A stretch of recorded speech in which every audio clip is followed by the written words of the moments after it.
Hi friends, வணக்கம். Welcome back to my channel. நீங்கள் நம்ம சேனலுக்கு இதான் ஃபஸ்ட் டைமாக இருந்தீங்கன்னா மறக்காமல் வீடியோவை ஸ்கிப் பண்ணாமல் பாருங்கள். வீடியோ பிடிச்சிருந்ததுன்னா லைக் அண்ட் சப்ஸ்கிரைப் பண்ணிக்கோங்க.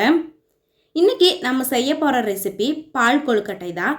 இது செய்யறதுக்காக பச்சரிசி மாவை ஊற வச்சு கொஞ்சம் நேரம் காய வச்சுட்டு மிக்சியில் பொடி பண்ணி நல்லா ஃபில்ட்ரு பண்ணி எடுத்துகிட்டு வந்திருக்கிறேன். அதில் நல்லா வெது வெதுப்பாக இருக்கிற தண்ணி, கொஞ்சமாக எண்ணெய், அப்படி இல்லைன்னா நெய், உப்பு, சர்க்கரை சேர்த்திட்டு சப்பாத்தி மாவோட பதத்துக்கு நல்லா பெசரி எடுத்துக்கலாம். சுடுதண்ணி சூடாக இருக்கும், அதனால ஃபஸ்ட்டு வந்துட்டு ஸ்பூனை வச்சு கிளறி விட்டுட்டு அதுக்கப்புறம் கையில் வந்து நல்லா பெசரி எடுத்துக்கலாம்.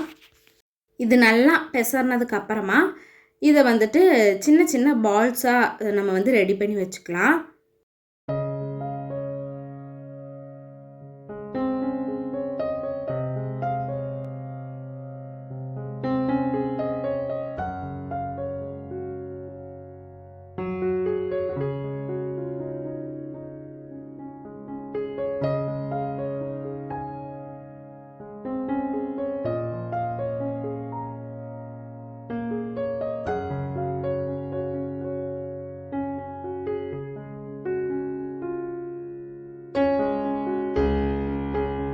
இப்போ பால்ஸ் எல்லாமே ரெடி பண்ணியாச்சு.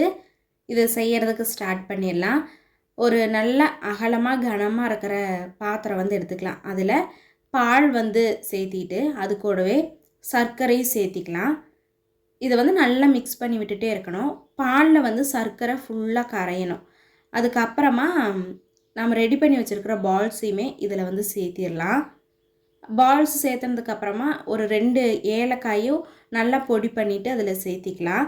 பால்ஸு சேர்த்துன உடனேயே நம்ம வந்து கிளறி விடக்கூடாது. ஏன்னா மாவாக இருக்கிறதுனால அது வந்து கரைஞ்சி போயிடும். அதனால் கொஞ்சம் நேரம் அப்படியே விட்டுட்டு ஒரு 5 மினிட்ஸ் 10 மினிட்ஸ் நம்ம அப்படியே விட்டுட்டோன்னா அந்த பால்லையே இந்த பாலெல்லாம் நல்லா வந்து வெந்துடும். அதுக்கப்புறம் கிளறினோம்னா அது வந்து உடஞ்சி போகாது, கரைஞ்சி போகாது.